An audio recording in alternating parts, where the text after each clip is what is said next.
vamos a dar paso entonces al siguiente bloque, que es sobre investigación en Latinoamérica. Primero, el doctor Luis Malpica nos va a realizar una charla sobre cómo realizar investigación en Latinoamérica, que va a ser virtual, y luego yo voy a hacer una pequeña sobre los trabajos de investigación del GELAM. ¿Ya? Me va a acompañar en la mesa la doctora Natalia Schutz. La doctora Natalia es jefa de sección de hematología del Hospital Italiano de Buenos Aires, codirectora del Instituto de Entrenamiento e Investigación Clínica del CRTI Latinoamérica de la ASH, investigadora principal y subinvestigadora de varios clinical trials en mieloma y obviamente miembros de GELAM, miembro del grupo argentino y miembro de la International Myeloma Working Group, y estamos muy contentos que nos acompañe hoy día porque sabemos que a ella le interesa mucho la investigación, así que sabemos que va a ser un aporte en la mesa. Ahora, lamentablemente, el doctor Luis Malpica tuvo un problema con su conexión de vuelo, así que no pudo estar, pero está conectado y nos va a hacer la charla de todas formas en modo virtual. El doctor Luis Malpica es hematólogo y oncólogo con una sólida formación en enfermedades infecciosas, especialmente en condiciones asociadas al HTLV1.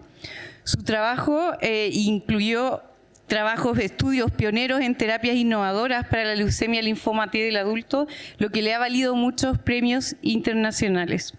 Pero para nosotros lo más importante es que Luis ha colaborado activamente y desde la creación con el grupo GEL de linfomas y con nosotros con el grupo GELAM, y siempre ha buscado promover la investigación adaptada a nuestra región, y eso lo ha llevado a tener múltiples publicaciones en este sentido. Luis, entiendo que nos escuchas. Ahí te veo. Sí, yo los escucho muy bien. No sé si ustedes me escuchan. Sí, perfecto. Te vemos y te escuchamos. Así que adelante. Perfecto. Ok, muchas gracias, doctora Peña. Gracias a todos por la invitación. Diría yo, se metió un linfocito aquí dentro de las células plasmáticas, pero en realidad más que eso quiero compartir un poco la experiencia de cómo se puede hacer investigación en nuestra región. Y con investigación yo quiero también enfatizar aquí de que lo más importante que creo que también tenemos que enfocarnos es salir un poco de la tradición, que hacer investigación es básicamente colectar data y trabajar y hacer registros, mientras que hacer investigación también puede ayudar a invertir en la infraestructura de sus hospitales, ayudar en invertir en que sus pacientes puedan tener acceso a cosas que no tuvieron acceso anteriormente.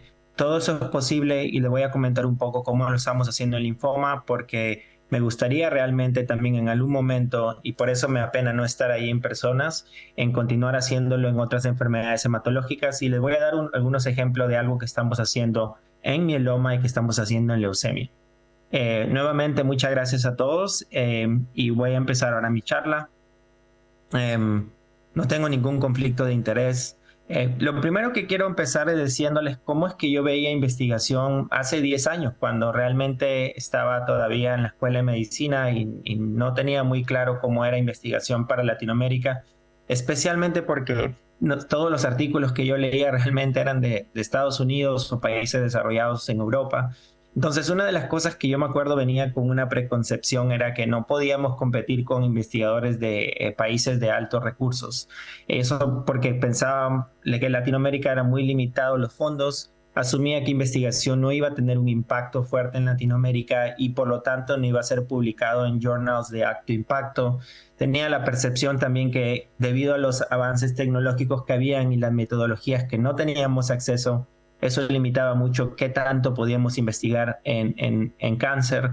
Y también la expectativa de que colaborar internacionalmente era muy difícil, cómo íbamos a tener la presencia de personas que de pronto vivían en otros hemisferios y que no tenían el acceso para venir fácilmente a países latinoamericanos.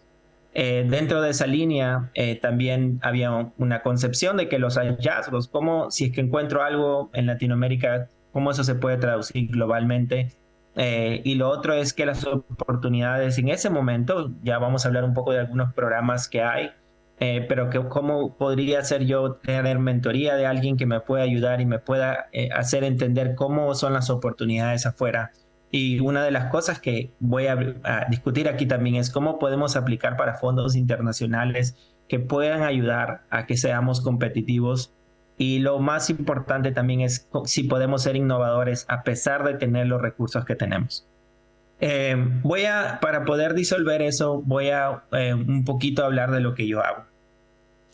La pregunta que me hice después de esto, cuando ya me hice infecciosas por 4 años en Perú, tuve mis primeros días de investigación en Perú estudiando HTLV1, y si la persona me pregunta por qué estudié eso, porque nadie quería hacerlo y porque no tenía dinero para pagar mi tesis. Entonces, eso tuvimos un gran del NIH y con eso pude pagar mi tesis y sacar mi diploma. Pero eso me abrió muchas puertas que no pensé 10 años después me iban a abrir. Entonces, ¿qué es lo que pensaba yo ahora? ¿Qué es lo que nos hace único realmente en Latinoamérica? Es que somos diversos, ¿no? Somos latinos, pero no somos lo mismo, ¿no? Y voy a dar algunos ejemplos a qué me refiero con esto. Geográficamente somos muy distintos. O sea, si uno vive en Perú, de donde yo soy, yo vivo en la costa norte del Perú. Yo me acuerdo, mi mamá le dio malaria 3 veces, dengue 2 veces. Tenía amigos que no iban al colegio porque les había dado leishmaniasis y cosas que no he vuelto a ver desde que dejé mi ciudad. Y es porque geográficamente tenemos diferente epidemiología, diferentes factores ambientales. A eso le voy a llamar yo de ahora en adelante factores ambientales. Y bueno, y culturalmente somos muy diversos. Y la pregunta que siempre nos hacemos es, ¿alguno de estos factores tiene algún tipo de influencia, no solamente en el desarrollo del cáncer, sino cómo el cáncer se puede desarrollar y cuál puede ser la sobrevida de esos pacientes que tienen este tipo de comorbilidades o a factores ambientales? Para poder introducirlos un poco, les voy a dar un ejemplo de cómo empezamos a entender linfoma en Latinoamérica. Una cosa importante que creo que es hacer el ejercicio, en el caso de ustedes, he escuchado las pláticas fantásticas de mieloma por las últimas 2 horas, y una de las cosas que yo me preguntaba es, ¿qué es lo particular que puede haber en linfoma que tenga alguna influencia en nuestros países? Una de las cosas importantes en Latinoamérica es que muchos de los linfomas agresivos que tienen, si se ponen a pensar ustedes como oncólogos, los linfomas más agresivos que van a ver son aquellos que son causados por virus, especialmente el Epstein-Barr, HTLV1 y por supuesto en algunos países el VIH. Y lo importante de eso es que tiene una variación geográfica, o sea, está bien documentado y lo voy a demostrar ahora, que por ejemplo linfomas T, que son linfomas raros y muy agresivos, son predominantes en la población latinoamericana. Y con Latinoamérica me refiero también a ciertos lugares, y lo voy a presentar en un momento. Ya existe más evidencia que hay factores genéticos que predisponen a cierto tipo de factores o linfomagénesis. Por ejemplo, un estudio reciente de este año muestra que algo que me llamaba la atención, que en Perú, por ejemplo, la epidemiología de linfomas era muy similar a la epidemiología de lo que se ve en Asia, especialmente en población china, japonesa. Y la razón por la cual es porque parece que tenemos una correlación de un ancestro común en la parte este de Asia que tiene una sobreexpresión del HLA clase 2, que produce una predisposición a Epstein-Barr, y por eso es que vemos muchos linfomas TNK y linfomas asociados a EBV agresivos. Y bueno, y esto ya es un tema más personal, es que ha habido muy poca representatividad de etnia, etnicidades, raza y también representatividad de países latinos en investigaciones en general, no solamente ensayos clínicos. Yo sé que algunos participan, pero no existe una data que nos digan esto fue la cantidad de países latinoamericanos que contribuyeron. Entonces, en el 2017 se fundó el Grupo de Estudio Latinoamericano de Linfoproliferativos o GEL. Actualmente son 15 países latinoamericanos, más de 150 oncólogos. Yo sé que GELAM es un grupo muy largo también de colegas y colaboradores. Vemos muchos pacientes con linfoma. Pero si bien el grupo era la fuerza que nos ayudaba a entender y a discutir casos clínicos, porque así es como empezó discutíamos casos clínicos, discutíamos cosas así. Una de las limitaciones que teníamos era, ¿podemos nosotros crear registros y de esos registros luego estudiar mutaciones y de esas mutaciones empezar a entender por qué epidemiológicamente somos diferentes? Entonces creamos un subgrupo de estudio que se conoce como EIA, o Epidemiología de Linfomas en Latinoamérica. ¿Qué cosa es EIA? Se lo voy a resumir acá. En la parte superior pueden ver que el proyecto basa en la pregunta de investigación que hablamos, ¿no? ¿Qué tanto tiene que ver el sistema inmune con los resultados del paciente? ¿Qué tanto tienen que ver los virus como Epstein-Barr, VIH, HTLV1? ¿O qué cosa tiene que ver la parte de linfomagénesis en inmunogenómicas, en tener linfocitos B versus, linfomas T versus B? ¿O cuál es el factor que siempre nos dicen? Porque a veces yo escuchaba cuando daba presentaciones de fellow en Estados Unidos y presentaba los datos malos de ATL en Latinoamérica, siempre me respondían, el problema es que ustedes no tienen acceso. Eso era la respuesta y al final eso para mí no era una respuesta suficiente. Y le voy a demostrar ahora que todo lo que me decían probablemente estaba equivocado. Y bueno, entonces, ¿qué es lo que hace el proyecto EIA? Tenemos el Grupo Latinoamericano de Linfoproliferativos que colecta muestras biológicas y data clínica. Dentro de esa colección de muestras biológicas tenemos ya secuenciamiento de varios tumores y también colección de DNA y RNA y también muestra germinal de saliva que nos va a ayudar a poder hacer comparaciones entre lo que es adquirido del tumor versus lo que es germinal con lo que nació el paciente. Y finalmente estamos utilizando estos pipelines para poder desarrollar vacunas terapéuticas o inclusive terapias celulares y les voy a dar algunos ejemplos de eso.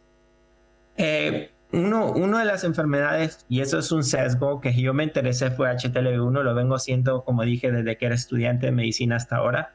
Y le voy a hablar un poco de nuestra experiencia colaborando en ATL. Como ustedes saben, HTLV1 es un retrovirus que causa la leucemia linfoma celular T del adulto.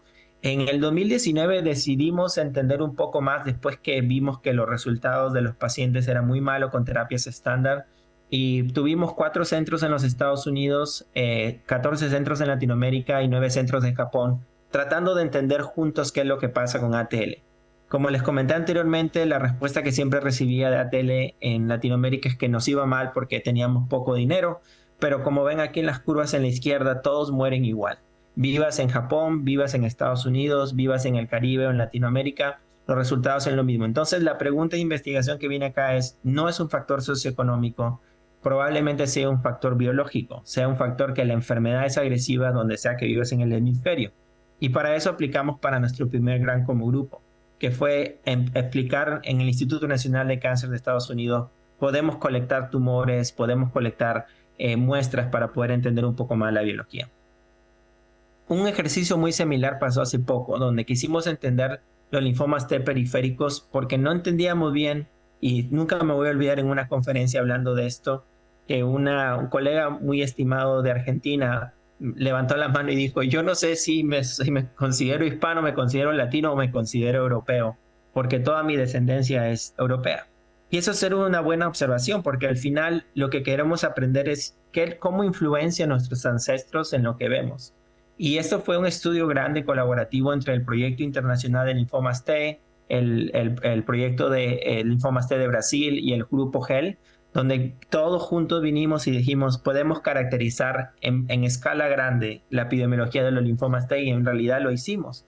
Lo que encontramos es la observación que mi colega de Argentina dijo, que es, si tú eres de Argentina, tu epidemiología de linfoma va a lucir muy parecido a lo que se ve en Europa y lo que se ve en los Estados Unidos. Pero si eres peruano o brasileño, en el caso de Perú, por ejemplo, la segunda causa más común de linfomas T es HTLV1. En el caso de Brasil, la tercera causa de linfomas T es HTLV1. En el caso de Chile, la tercera causa de linfomas T es HTLV1. O sea, aquí es cuando empiezas a... Y si vas a Centroamérica, me olvidé esa parte importante, la mayoría de linfomas T, el número 1, son linfomas TNK, no son linfomas T periféricos no especificados o los rutinarios. Entonces aquí empezamos a aprender un poco, la epidemiología varía porque los factores ambientales y los ancestros tienen mucho que ver y lo va a ser así. A más sigamos interrogándonos, más vamos a aprender sobre eso.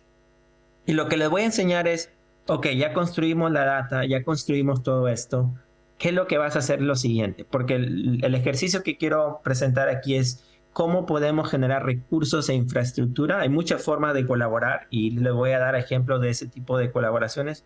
Cómo esto puede generar conocimiento nuevo y cómo esto puede mover la aguja, como dice, move the needle, de lo que estamos acostumbrados a hacer. Entonces, ya les di el ejemplo de HTLV1 ATL. Lo que hicimos es propusimos un grant al American Association of Cancer Research para poder entender las bases moleculares de por qué se transforma HTLV1. Nuestros objetivos fueron claros. El primero es aprender la parte clínica, viral y molecular de los portadores de HTLV1, identificar algún gen que desarrolla ATL y de eso validar este modelo pronóstico en una población completamente independiente de donde empezamos el estudio. Para esto tuvimos que hacer un partnership y esa es la primera cosa que quiero decir en esta área. Colaboración es extremadamente esencial. Si ustedes no tienen la tecnología, alguien la va a tener. Esta tecnología ni siquiera estaba disponible en Estados Unidos, estaba disponible en Bélgica con la doctora Anne van den Broek, que desarrolló un How-to-Output, un secuenciamiento a través de análisis de DNA en el cual ella puede ver la integración viral de HTLV1 en cada una de las clonas del linfocito T. Y lo que ella hizo es, cogió todas la parte del secuenciamiento del virus de HTLV1. En base a eso desarrolló las pruebas para poder identificar el virus dentro de los linfocitos. Y lo que desarrollamos ahora es lo que creo yo va a ser probablemente el Minimal Residual Disease para ATL. Esto es un ejemplo de dos casos. Uno de un paciente con ATL que tenía 97% de esta clona, con una carga proviral del 33%, y que fue en respuesta completa, pero seguíamos viendo la integración aquí en este paciente específico. El paciente estuvo en remisión por 5 años, 11 meses. Seguíamos viendo la clona con la integración viral. La carga proviral persistía y a pesar del tiempo y que los PET scan no podían detectarlos, pudimos ver que el paciente relapsó porque sabíamos que la clona estaba presente. El caso de abajo es muy similar, pero en este caso habían varias áreas de integración viral y el paciente finalmente también fracasó. Pero una de las cosas que me importan a mí, escuché muy atentamente aquí a los doctores discutiendo sobre smoldering o mielomas indolentes. Lo mismo pasa con HTLV1, solamente el 5 al 7% desarrolla ATL. Entonces, si diagnostico a alguien con HTLV1, la ansiedad es inevitable de que puedan tener una enfermedad. Entonces, podemos utilizar esta herramienta que presenté para predecir. Actualmente, los modelos que tenemos para predecir ATL son cargas provirales. Epidemiológicamente pensamos y hemos visto que si tiene una carga proviral de 4 o más, el paciente tiene riesgo de desarrollar leucemia o linfoma.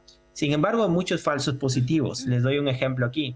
En la parte de arriba pueden haber 4 pacientes. Este paciente, por ejemplo, tiene una carga proviral de 2.21 y no desarrolló ATL, pero este tiene una carga proviral de 14. En teoría debería desarrollar ATL, pero han pasado 5 años y las clonas no se ha podido o no ha podido desarrollar la enfermedad. Lo mismo pasa en este caso, por ejemplo, que tiene un borderline de carga proviral de 5, progresó 9, pero no ha desarrollado la enfermedad.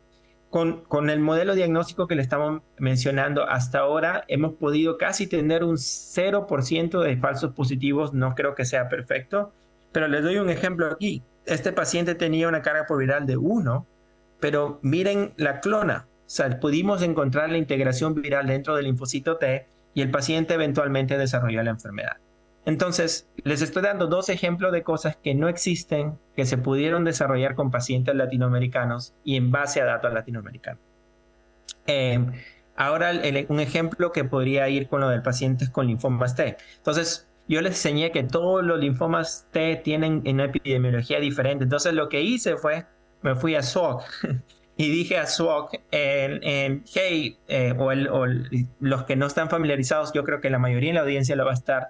En Estados Unidos existen lo que se conoce como los grupos de ensayos clínicos nacionales que tienen diferentes brazos. SWOG solía ser el Southwest Oncology Group, también está ECOG, que era en el este, pero ahora todos básicamente pertenecen a lo mismo.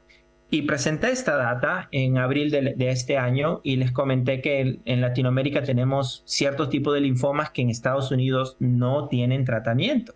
Entonces el objetivo era que nosotros quisiéramos poder contribuir con casos más raros de linfomas que eran muy infrecuentes en los Estados Unidos, y que cuando teníamos un ciudadano americano, y tenía que decirlo así por supuesto por la audiencia que tenía, cuando teníamos un ciudadano americano con esta enfermedad no había mucho que hacer por ellos. Entonces el doctor Alex Herrera, quien ven en la figura, se puso la camiseta, como decimos en Perú, y dijo: vamos a ayudar y vamos a ver cómo podemos hacer esto. Y lo que hicimos fue tratar de abrir centros de linfoma a través de SWOG en países que se encuentran aquí. Estos países ya se encontraban activados haciendo estudios para linfomos, para tumores sólidos, y lo estamos expandiendo para linfoma. El doctor Humberto Martínez fue junto con otros colegas latinoamericanos a SWOG, y va a haber oportunidades para hacerlo para mieloma. Pero esto solamente se pudo hacer con la data que pudimos demostrar que podemos contribuir de diferentes maneras al desarrollo de conocimiento. Entonces, ¿cuál es el objetivo de, por ejemplo, SWOG en Latinoamérica en linfomas? Es incrementar la representación de hispanos e indígenas, que es algo que tenemos que hacer. Incrementar el reclutamiento de pacientes con linfomas raros que no tienen una terapia estándar. Por supuesto, con eso ayudar al acceso de terapias novedosas, pero lo más importante es podemos utilizar lo que tenemos y crear protocolos usando lo que tenemos. Y acá solamente les doy, por ejemplo, algunos ejemplos. No existe tratamiento estándar para el linfoma TNK. ¿Puede Latinoamérica hacerlo? Absolutamente lo puede hacer. No existe tratamiento estándar para ATL. ¿Podemos hacerlo? Sí, porque tenemos los pacientes. Lo otro es, y esto es algo que quería enseñarles, es no solamente es que hemos podido hacer lo más importante, lo que quería que ustedes vieran, pero cómo esto ha beneficiado en cierta medida a los participantes del Grupo GEL, y muchos de aquí que están en la audiencia sé que han visto este progreso.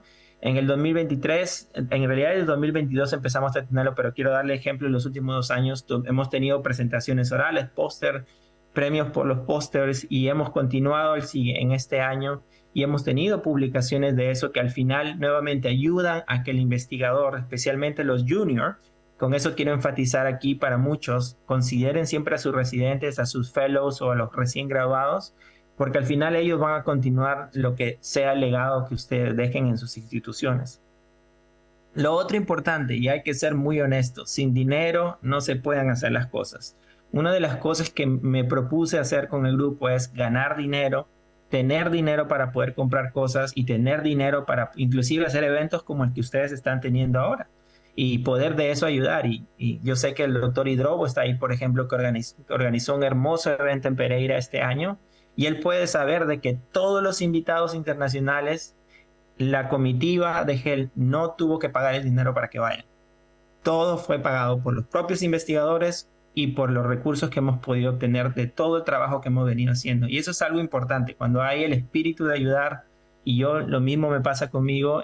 Justo le contaba a la doctora Eloísa que creo que mi maleta sí lo hizo a Uruguay, pero mi pasión era venir a presentar esto en persona y colaborar con todos ustedes. Pero bueno, esto es dinero que hemos ganado, y les voy a dar ejemplos de cómo es que se hizo ese dinero. Pero también cuando ustedes colaboran internacionalmente con alguien, hay grants que son globales que se quedan en Latinoamérica. Por ejemplo, el AACR, les di un ejemplo hace poco. Este año la doctora Denise Castro, que muchos de ustedes deben haber escuchado o conocerla, ganó un AACR $55,000 para poder desarrollar un banco de tumores en el Hospital Rebagliati para pacientes con ATL y linfomas T. Y ASH Global, que es algo que también una oportunidad. Uno de los ejemplos es, ustedes de pronto, si alguno está en Colombia, deben conocer a la doctora Beatriz Wills. Uno de los proyectos que tenemos es tratar de implementar CAR T-cells en Latinoamérica. En este caso es Fundación de Santa Fe junto con otros centros colaborativos, y vamos a poder lograr eso. Estamos aprendiendo en el camino políticas. Hay algunas cosas que hay que seguir aprendiendo, que no hemos podido ejecutar necesariamente esto al 100%, pero estamos aprendiendo en el camino, y al menos los fondos los pudimos obtener. Esto es otro ejemplo. Una de las cosas que ha sido las pasiones del el presidente anterior, ahora es la doctora María Alejandra Torres, pero el otro Bray Beltrán, él tenía una pasión de Epstein-Barr. Siempre pensaba, Epstein-Barr es prevalente, Epstein-Barr es así. Desarrolló mucha data preliminar, y hace poco recibimos un grant de $1.7 millones para poder estudiar Epstein-Barr en poblaciones hispanas, Pudimos poner todo este equipo junto de Cornell, MD Anderson y el Hospital Rebagliati para poder entender cuáles son las bases inmunogenómicas, cómo es que se define ancestro en pacientes con Epstein-Barr que tienen linfoma difuso y si podemos desarrollar terapias celulares para esto. Hemos podido desarrollar un banco de tumores en gel que se encuentra en MD Anderson. ¿Por qué en MD Anderson? Porque logísticamente es más sencillo manejar eso y los espacios y todo se puede tener hasta que podamos transicionar a que cada centro pueda tener en algún momento su propio banco de tumores. Hemos ido colectando estos tumores raros poco a poco. No quiero tomar el tiempo de todos, pero esto solamente es un ejemplo. Estamos haciendo ahora, estudiando el microambiente tumoral en linfomas TNK. Primero, cuando uno quiere estudiar esto en linfomas raros, tiene que entender que no existe qué anticuerpos tienes que ver para el microambiente tumoral de TNK. O sea, estamos reinventando todo para saber qué marcadores son mejores. Por lo tanto, empezamos con muestras pequeñas y empezamos a hacer estos tejidos pequeños que se conoce como tumor microarrays. Estamos haciendo eso para TNK, estamos haciendo para ATL. Esto va a servir para poder aplicar para más grants. Y bueno, lo que quiero enseñarles es que esto se puede expandir para otras enfermedades. En mieloma empezamos no hace mucho tiempo este estudio que se conoce como genómica y epidemiología de mieloma. Sé que la doctora Peña va a hablar un poco más de esto, pero el resumen es que existe esta paradoja en la cual se han visto, la doctora Hildebrand en MD Anderson encontró que existen algunos genes o algunas variaciones en nucleótidos solos que pueden explicar ciertas variaciones en sobrevida libre de enfermedad que parece son más prevalentes en hispanos que pueden ser en caucásicos o en afroamericanos y que le parece que le estuviera dando una ventaja de sobrevida un poquito a los mielomas que se ven en la población hispana. Entonces hemos propuesto esto como grant, que básicamente es ver si tenemos si hay algún tipo de factor ancestral o genómico de susceptibilidad. Por supuesto, cuando digo Latinoamérica ya hemos hablado de que somos muy variados, así que puede que esto se vea en ciertos hispanos y no en otros. Y ver si podemos replicar esto en los latinoamericanos que viven en Estados Unidos, que tenemos ya una base de datos. Y bueno, y al final de eso, ver cuál es el rol de los ancestros, porque si hay variaciones genómicas específicas, ahí es cuando puedes empezar a pensar en terapias individualizadas. Y el otro estudio, que a propósito lo llamamos así, porque soy de Perú, se llama LLAMAS, o leucemia y en Latinoamérica, mapeo y secuenciamiento. El resumen es muy simple. Como si ustedes piensan ahora mismo en leucemia, muchos de los tratamientos de leucemia que lamentablemente no existen en Latinoamérica requieren mucho citogenética, pruebas moleculares o secuenciamiento a targets específicos. También en muchos casos, por ejemplo, como saben, por ejemplo, leucemia promielocítica necesitas FISH PCR. Entonces se creó esta tecnología que se llama ChromoSeq. Esta tecnología se creó en Washington University en St. Louis, que básicamente lo que hace es en un periodo de 2 días te puede dar todos estos resultados con una sola muestra. Esto ha sido patentado y se publicó en el 2021 en el New England Journal of Medicine. Lo que se hace, se toma las células tumorales del paciente con leucemia o enfermedad hematológica. Esto por si acaso aplica para mieloma también. Se extrae el DNA, se hacen las pruebas que tú ya sabes son importantes para esa enfermedad hematológica, se pasa en esta máquina de secuenciamiento y automáticamente por inteligencia artificial la computadora se saca todos los resultados que te van a servir a ti para tomar decisiones clínicas. Entonces, la forma como yo veo estas tecnologías, que espero algunos de ustedes me puedan entender este gráfico, es: yo no viví en un país desarrollado, pero sí recuerdo mi primera vez en Houston en el 2004, cuando por primera vez vi un Ferrari, por primera vez vi muchos carros, pero para muchos de mis amigos que estaban ahí, ellos habían visto toda la evolución de tener un carro pequeño a tener un Tesla o tener estos carros eléctricos modernos. Pero lo que yo sí puedo decirles es: yo nunca tuve cable, pero sí tengo Netflix. Entonces, puedes ir de tecnología muy pobre a tener un acceso a cualquier lugar del mundo sin ni siquiera haber tenido lo que toda la gente tuviera antes. Entonces, creo que el objetivo en Latinoamérica es utilizar lo que ya existe, que es lo mejor, que va a ayudar mejor a los pacientes, y tratar de invertir en eso, y eso es lo que vamos a hacer con ChromoSeq. El estudio con ChromoSeq va a tener 6 pacientes, vamos a hacerlo en Paraguay como piloto. Ya aplicamos para el grant, estamos esperando los resultados del grant, pero vamos a hacer primero un estudio de validación donde vamos a comparar cómo performa el ChromoSeq localmente versus cómo performaría los estándares de tratamiento en Washington University, también los estándares de tratamiento en Paraguay, o sea, vamos a correrlos en todos esos sitios. Y una vez que validemos que los resultados son similares, vamos a tener la cohorte diagnóstica en la cual vamos a hacer que el médico tratante, usando la información que tiene, si es que la decisión que pudo haber tomado de manera diferente al tener los resultados en vivo, les ayuda a manejar de manera diferente e individualizada a sus pacientes. Muchas preguntas de investigación aquí, incluyendo en cómo puede mejorar la sobrevida de los pacientes. Ya para ir terminando, una cosa importante aquí es la relación del mentor y mentee. Por ejemplo, acá se lo agradezco mucho a la doctora Riva, que me ha ayudado a través de toda mi carrera y fue la primera persona que conocí con que empezamos a desarrollar, por ejemplo, el concepto de GEL. Luego vino de GELAM, así que mi gratitud para todos ustedes y por eso es que es un placer para mí presentar aquí. Pero muchas de estas personas, con todo lo que mencionamos, han beneficiado de una u otra manera. Entonces, regresando como empecé mi plática, ¿podemos o no competir con investigadores? Sí que podemos competir. Tenemos algo muy único que tenemos, somos una región muy grande y muy rica y variada. Lo segundo es, ¿podemos asumir que tiene menos impacto? La respuesta es no. Lo que creemos no solamente va a tener impacto en Latinoamérica, sino cualquier otro país que tenga pocos recursos y que pueda replicar el sistema. La percepción de que tecnologías no existen, para eso existen las colaboraciones y aquí les dejo la puerta abierta para mieloma, prometerles si tenemos otra versión de GELAM, abocar por ustedes. Me acabo de enterar que Bob Orlowski o Robert Orlowski es el nuevo chairman del comité de stroke para mieloma. Encantadísimo, yo sé que él amaría venir y reunirse con ustedes y yo lo hago que él pague su pasaje. Las expectativas de colaboración internacionales son difíciles, la respuesta es no. La colaboración es demasiado crucial y es importante que entre ustedes como regiones colaboren.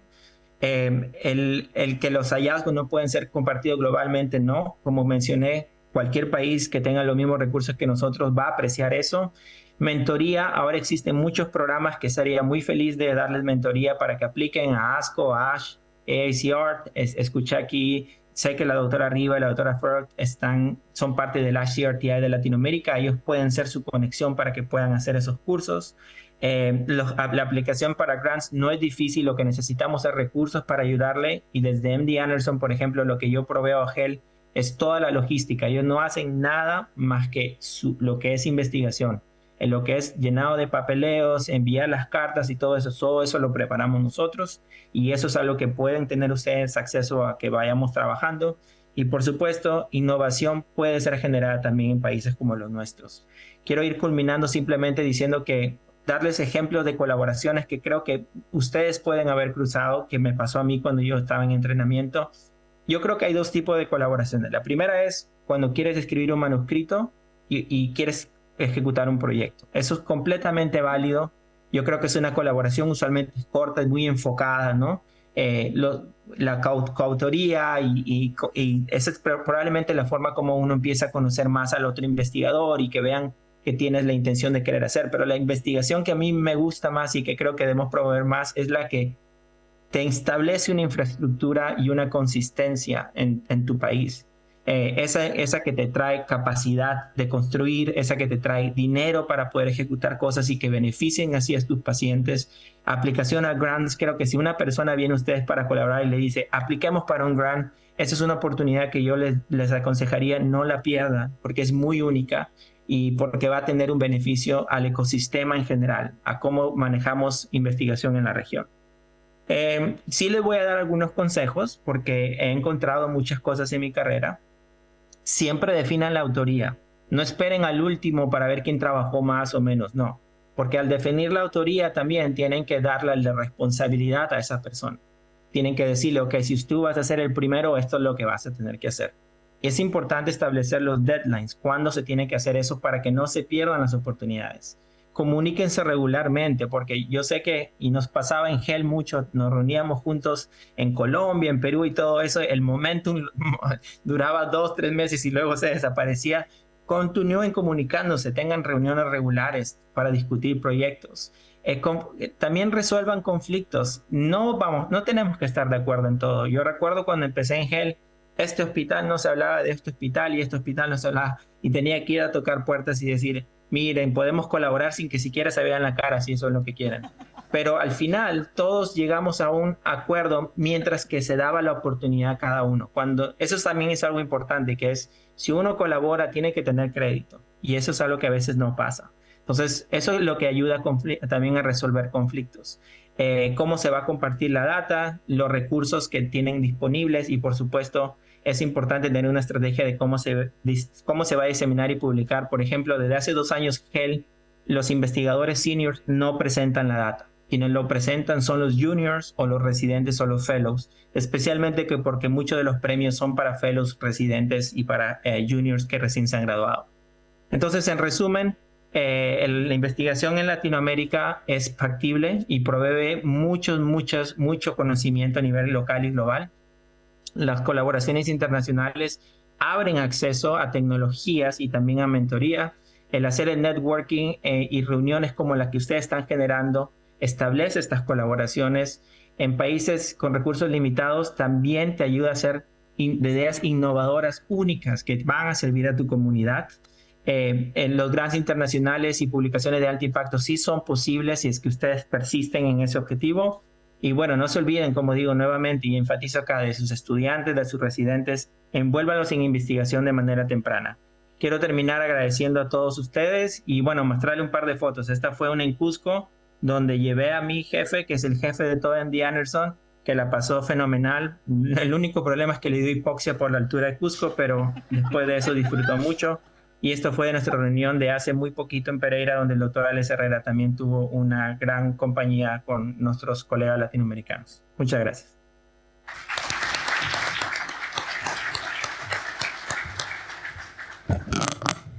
Bueno, gracias, Luis. Nada, me dio mucha envidia el gel. ¿Qué quieres que te diga? Voy a presentar ahora no datos tan impactantes como los que presentó Luis, pero vamos a presentar un poco nuestras publicaciones en GELAM y después vamos a tener unos minutitos para preguntas y discusión. Bueno, entonces, ¿qué tenemos? La verdad que esto lo quise hacer un poco para que vean, puse en PubMed mieloma y Latinoamérica, y la verdad que hasta hace pocos años no había absolutamente nada.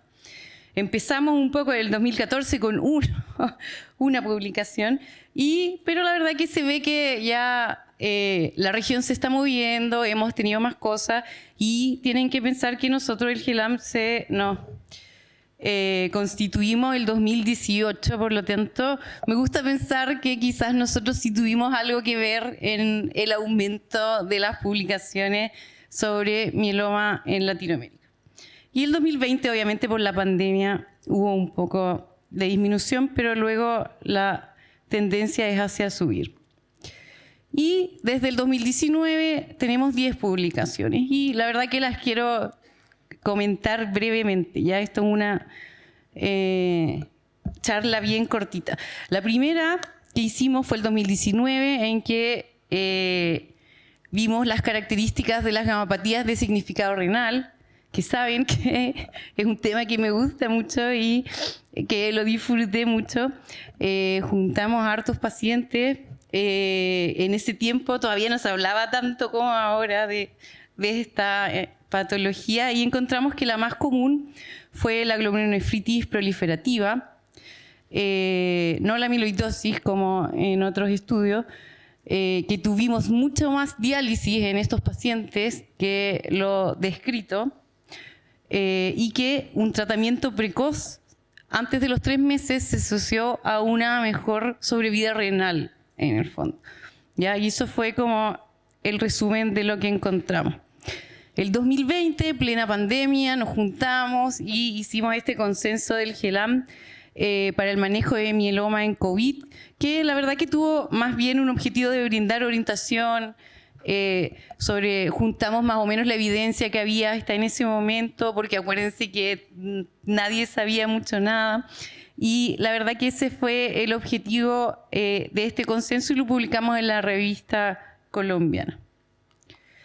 Ese mismo año salió nuestro primer estudio grande, digamos, que lo hizo Eloísa, sobre fue una encuesta a 15 países sobre herramientas diagnósticas y terapéuticas que tenemos en Latinoamérica. Y la verdad que vimos que era muy, muy heterogéneo y sobre todo había mucha diferencia entre los sistemas públicos versus privados. Y así nació esta también como continuación, pero esto ya fue con pacientes. Quisimos ver entonces cómo le va a los pacientes con mieloma, tanto en el sistema público como en el privado. Y recopilamos casi 1.300 pacientes con mieloma y lo que vimos es que efectivamente tenemos una gran disparidad entre privados y públicos. La sobrevida global a 5 años fue de 46 en los públicos versus 80 en los privados. O sea, harto que hacer ahí. Y los factores de sobrevida global en el análisis multivariado fueron de peor sobrevida, hipercalcemia, no lograr muy buena respuesta parcial, no llegar a trasplante y no mantenimiento. Y eso es importante porque finalmente ser del sistema público no daba el peor pronóstico. El peor pronóstico daba, en el fondo, que en el sistema público se está trasplantando menos, había menos mantenimiento. Bueno, y eso fue nuestro estudio, ¿cierto?, con la base más grande que tenemos en el GELAM. También vimos con un estudio prospectivo con 248 pacientes las complicaciones infecciosas en pacientes con mieloma. ¿Y qué vimos? Que el 67%, que primero un 35% tuvo infecciones y consideramos complicaciones infecciosas importantes en los pacientes que se tenían que hospitalizar por eso. 67% fueron durante los primeros 3 meses, o sea, los primeros 3 meses son los más duros, ¿cierto? Las más frecuentes fueron las respiratorias. En el 60% se identificó qué microorganismo era y la mayoría eran gram negativos. Y los factores de riesgo para estas infecciones fue diabetes, CREA más de 2, y no usar profilaxis con trimetoprim, sulfametoxazol, que aunque uno no lo cree, en verdad habían pacientes que no tenían profilaxis durante los tratamientos. Después vino Eloísa y Patricio, ¿cierto? Medio en conjunto con el GEL hicieron un retrospectivo sobre la macrolinemia de Waldenström. Juntaron 159 casos, 95% fueron sintomáticos, solo 23% fueron de bajo riesgo, 37% de intermedio y 40% de alto riesgo. Solo el 17% tenía el MIT 88 medido, que obviamente eso es algo que pasa en nuestra región, no tenemos todas las herramientas. La primera línea fue quimioinmunoterapia y solo el 11% de estos pacientes usó ibrutinib en primera línea. La sobrevida global a 5 años fue de 81%. Bueno, y fue también, a mí que me gustan un poco las cosas más raras, nos fuimos a pensar entonces cómo nos estará yendo con los de alto riesgo, con las leucemias de células plasmáticas. Y la verdad que juntamos bastantes casos, 72 pacientes con leucemia de células plasmáticas primarias. Tuvimos un 30% de mortalidad a los primeros 3 meses, o sea, bastante alta, una sobrevida global media de 18 meses, 1 año y medio. Los factores de riesgo fueron, en el fondo, los factores de mejor sobrevida fueron tratar a los pacientes con inhibidores de proteasoma, quimioterapia más IMiD o inhibidores de proteasoma tipo BTD-PASE y hacer mantenimiento en estos pacientes, porque la verdad es que vimos que nos estaba yendo bastante mal. El 2023, David Garrido, que es el junior de Eloísa en Uruguay,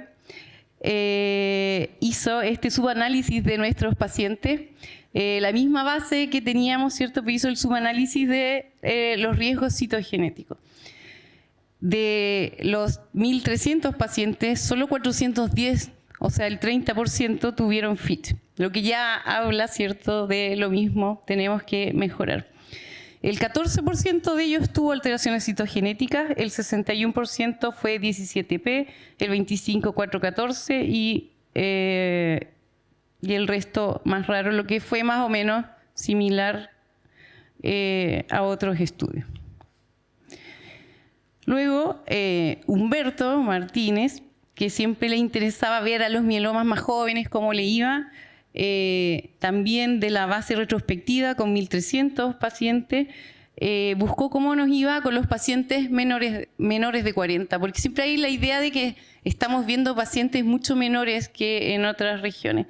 Y la verdad que el 8% de nuestra base, que a todo esto eran todos menores de 65 años, o sea, son pacientes jóvenes, el 8% de nuestros pacientes jóvenes tuvo 40 o menos años, y la verdad que en todos no hubo ninguna diferencia en sobrevida en los pacientes menores o mayores de 40 años. Este lo hizo el grupo de México, lo lideró, quiso ver también cómo era la experiencia con síndrome de POEMS en Latinoamérica. Juntamos 46 pacientes, 56 años de media, mucho más hombres que mujeres. De nuevo, solo el 10% tuvo medición del VEGF, ¿cierto? Que sabemos que es muy importante para el diagnóstico, de repente el seguimiento, y solo 10%, o sea, 10 pacientes lo tenía. 34 pacientes con tratamiento sistémico, ya sea Cybordi o Lenadexa. 20 pacientes, menos de la mitad, fue a trasplante. La clínica en general fue similar a lo descrito. Y la sobrevida global a 2 años fue de 100%, sin embargo, a 5 años habían 2 pacientes fallecidos. Bueno, esas son las publicaciones. Ahora, ¿qué viene el futuro? Y espero que estos sean nuestros aportes para el otro año. Uno, hicimos con Natalia y Carolina Romero, que es mi junior, que anda por ahí, hicimos una encuesta sobre cómo se diagnostica y se trata la enfermedad ósea en Latinoamérica. De hecho, Carolina se ganó el premio en la IMS de Young Investigator Award con este trabajo. Además, ya tenemos casi listo el de sobrevida en pacientes de Latinoamérica tratados con tripletes de bortezomib más trasplante, ¿ya? Para ver cómo nos va a nosotros con este régimen, que pensando en que nosotros no siempre vamos a tener daratumumab de primera línea, ¿cierto? Para ver cómo nos va. Y el otro estudio que vamos a tener para este otro año es el de mieloma smoldering, como la charla previa, ¿cierto? En que por primera vez el grupo latinoamericano se juntó con el grupo brasileño. Un poco lo que dice Luis, de estas conexiones están funcionando, y la verdad que trabajamos bastante bien, así que esperamos también que sea la primera de varias colaboraciones entre el GELAM y el grupo brasileño. Y por último, también lo habló un poco Luis, que este es como nuestro proyecto un poco más de ciencia más básica, ¿cierto? El GEM Study, que lo vamos a hacer con MD Anderson, en el fondo es por un poco lo que explicó Luis, ¿cierto? La población no está bien representada. El GEM, la idea es tener una cohorte con datos clínicos y además recolección de saliva para evaluar factores genéticos, incluido lo que decía Luis de variantes de línea germinal, para ver cómo influyen las ancestrías, las diversas ancestrías que tenemos en Latinoamérica en los desenlaces sobre vida. Actualmente está activo en 3 hospitales, está en El Salvador, de Santiago de Chile, en el Hospital de Clínicas acá en Montevideo y en el Instituto de Previsión Social en Paraguay. Lo estamos haciendo un poco la marcha blanca para ver, ajustar ciertas cosas, pero la idea después es obviamente expandirnos y hacerlo presente a muchos otros centros en otros países. Y nada, eso era un poco lo que les quería contar, lo que hemos logrado, lo que está en futuro. Obviamente están todos invitados a ser parte del GELAM, todos invitados. siempre acuérdense, nosotros estamos abiertos a recibir proyectos. Tenemos una comisión científica que revisa todos los proyectos y los podemos mejorar, ir viendo cómo quizás postular a más grants o hacer cosas. Pero la verdad que todo esto ha sido gracias a trabajo en equipo entre nosotros, así que esperemos que esto siga así en los próximos años. Gracias por su tiempo.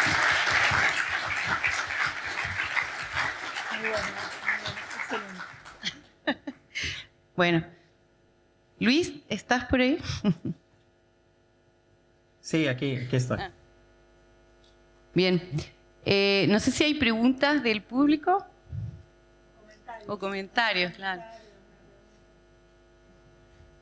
Yo tengo, mientras se animan, una pregunta para Luis primero.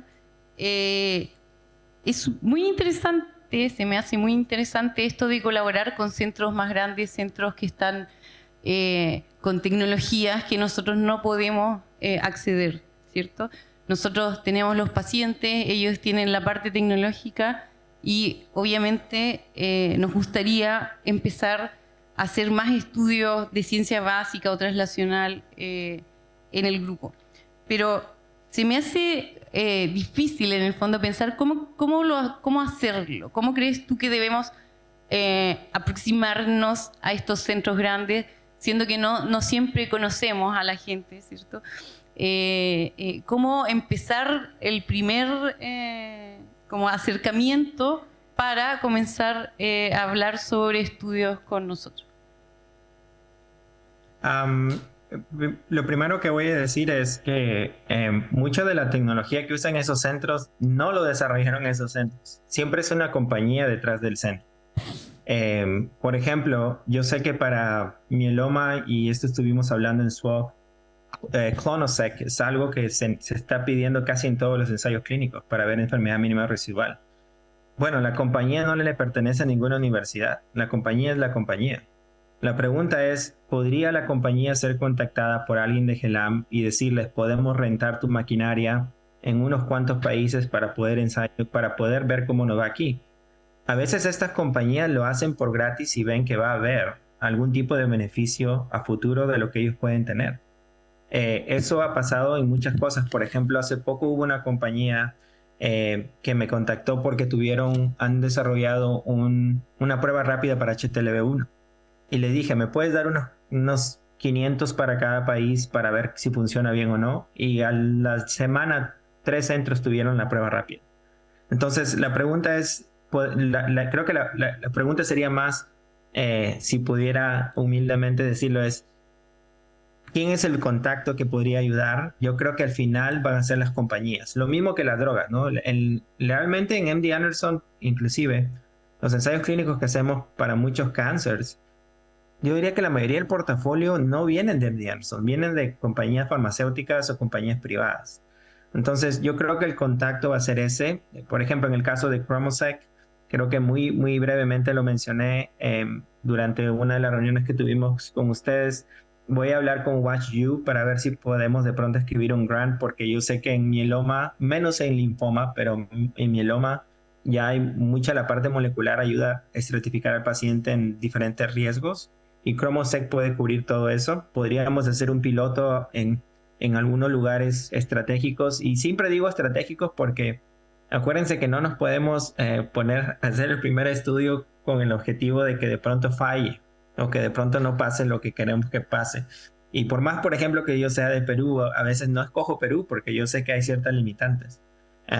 Entonces, yo creo que la oportunidad que podemos hacer para tecnología específicamente es contactar a la compañía que tiene la tecnología que es de tu interés y en base a eso preguntarles si es que podrían ejecutar algún tipo de proyecto. Y el ejemplo también, disculpe que me estoy extendiendo, es el de Regeneron, por ejemplo, Camilo. Regeneron me contactó porque querían muestras de pacientes latinos. Y yo los tengo, pero yo no les dije que los tengo. Lo que les dije fue, hey, yo trabajo con 2 grupos de mieloma y de linfoma. ¿Podrías, por favor, contactarlos a ellos y en base a eso hacer un presupuesto? ¿Y tú qué cosa pagarías? Entonces, el proyecto GEM va a ser pagado por Regeneron. Entonces, esa es una forma, por ejemplo, de cómo también convencer a la farmacéutica. No está bien ser buena gente, ¿ok? Pero no traten de pagarles el almuerzo siempre. Dejen que ellos den las cosas, les den las cosas. Ustedes trabajan duro y ese es el problema cultural en Latinoamérica. Cuando yo era también estudiante, me decían, yo era la hormiguita y no recibía nada. Entonces yo creo que ese es el concepto que tenemos que cambiar también un poco. Sí, somos todos hormiguitas. En eso comparto plenamente. Yo creo que uno de los desafíos en la región es tratar de profesionalizar la investigación clínica, sobre todo la investigación clínica independiente, ¿no? No la sponsoreada, que ya tiene un budget, tiene un presupuesto, sino empezar a pensar de buscar un recurso económico para que la persona tenga tiempo protegido, para que tenga acceso a hacer lo que tiene que hacer y para que el proyecto sea un poco más ambicioso y pueda llevarse a cabo también, porque en definitiva la hormiguita tiene otras cosas que hacer. Entonces, es una de las limitantes es empezar a desarrollar cambiar un poquito el paradigma de investigación clínica como algo que uno hace como hobby en su tiempo libre, a algo que es una parte fundamental de su desarrollo y que tiene que ser enfocado en forma profesional, con un presupuesto, con las necesidades que uno tiene y buscar ese recurso, ¿no? Que a veces existe, a veces no, pero que hay que salir a buscarlo y es el ejercicio que tenemos que hacer. A nosotros nos pasa también que nuestros centros, por lo menos mi hospital es un hospital público, en que su centro no es la investigación y entonces no tenemos horas protegidas, lo que dices tú, no hay profesionalización. Yo creo que eso también es algo que hay que cambiar en los centros, en el fondo, cambiarles el switch de que la investigación les sirve a ellos también y les sirve a los pacientes. No es solo que uno pierda el tiempo juntando saliva, no sé, pero que en verdad va a servir. Tú, Natalia, eres del CRTI, ¿cierto? ¿Cómo has visto eso? ¿Hay más entusiasmo, menos entusiasmo con los años? ¿Sí? Por parte del CRTI, bueno, o sea, de digamos, los alumnos. Sí, digamos, el CRTI, no sé si todos lo conocen, es un programa del ASH, que lo que hace es una capacitación, lo que plantea es una transferencia de conocimiento de los centros que saben hacer investigación clínica a nivel de Estados Unidos, de algunos faculty que también han formado y que tienen cierta experiencia local, al resto de los participantes, y se busca tratar de tener representatividad a nivel de Latinoamérica, cosa que todos los países o centros que tienen que aplicar, es un concurso, tienen que... Pero bueno, un poco la idea o la ideología atrás es tratar de, digamos, justamente transferir conocimiento y generar más investigación a nivel local de mejor calidad. Como todo, en la pandemia tuvo un paréntesis, creo que a todos nos afectó más en Latinoamérica, porque obviamente el foco era en el COVID, no sé en Estados Unidos, pero bueno, en Argentina fue difícil, muy difícil. Entonces creo que todo tuvo un paréntesis durante la pandemia 2020, 2021, 2022. Y ahora sí, hay un montón de interés de las dos partes, ¿no? A mí me gusta porque el interés es mutuo, el interés cada vez hay más aplicaciones, hay más gente que quiere participar del programa, pero también el programa quiere expandirse, ¿no? O sea, decir, esto, digamos, funciona, generamos networking, conexiones, los trabajos son interesantes y tratamos de expandir el programa. Creo que ahí hay otro de los...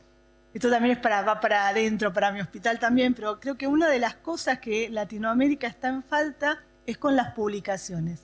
Porque a veces tenemos producción científica. El Congreso Argentino tiene 500 abstracts, algunos son trabajos muy buenos, sin embargo el porcentaje que eso termina en una publicación es un porcentaje minoritario. Lo mismo pasa con los proyectos del ASH, que muchas veces se llevan a cabo del CRTI, pero no siempre esa tasa entre abstract y publicación es tan efectiva, y creo que también tiene que ver con algunas limitaciones y barreras en la región, también con un tema cultural, ¿no? Esto de no sentarse a escribir el trabajo una vez que se termina, ¿no? Que creo que es una falencia y algo que tenemos que trabajar. Y no es fácil publicar, pero bueno, si uno insiste, se puede, ¿sí?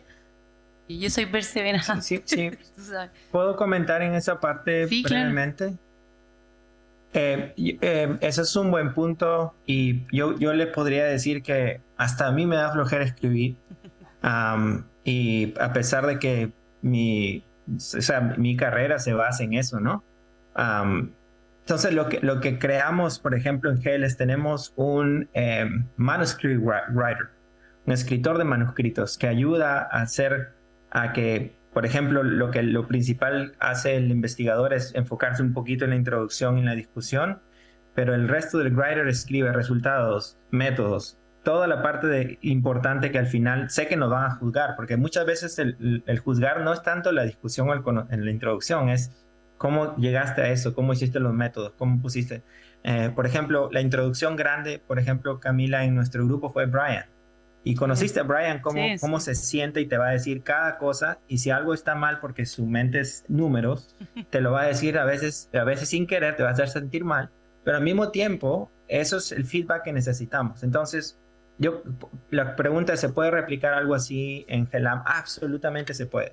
Podemos conseguir personas que puedan ayudar a hacer el heavy lifting, porque eso es la parte más pesada, es ya hiciste, ya colectaste data, ya buscaste historias, ya desempolvaste de todo lo que tienes, porque no es ni siquiera como Estados Unidos que te sientes en una computadora y sacas la data, ahí tienes que desempolvar. Yo hice eso por mi tesis, por 5 años. Entonces, yo creo que esas, por ejemplo, son cosas que yo, y con eso me comprometo con GELAM, como lo he venido haciendo desde que los conocí, me puedo comprometer a que a un paper que salga así podemos ayudarlos. Y desde aquí se lo digo también, y ustedes lo saben, la autoría para mí no es importante, en el sentido de que no es algo que yo necesito, pero que sí es algo que creo que ayudaría. Y si algo que, por ejemplo, ahí acaban de decir una deficiencia que también pasaba en GEL muy frecuentemente, que es, hacemos muchos abstracts, tenemos la data y no publicamos. Y muchas veces es más que todo porque ya para ese momento, ya sabiendo que a veces las críticas que te dan los revisores, a veces te dan revisiones que no tienen sentido, pero así es, el sistema está hecho así. Pero de acá me comprometo que esa parte, por ejemplo, podríamos buscar un escritor o alguien que pueda ayudar con esa parte. No, excelente, Luis, muchas gracias. Bueno, por tiempo ya, entonces vamos a dar por cerrado este bloque. Luis, te agradecemos mucho que te hayas conectado. Mañana vamos a tener una mesa redonda un poco de este tema también, así que ahí podemos seguir conversando. Gracias, Natalia, muchas gracias. Y ustedes dos siempre han sido grandes colaboradores de nosotros, así que es un honor haberlos tenido acá. Chao. Bueno.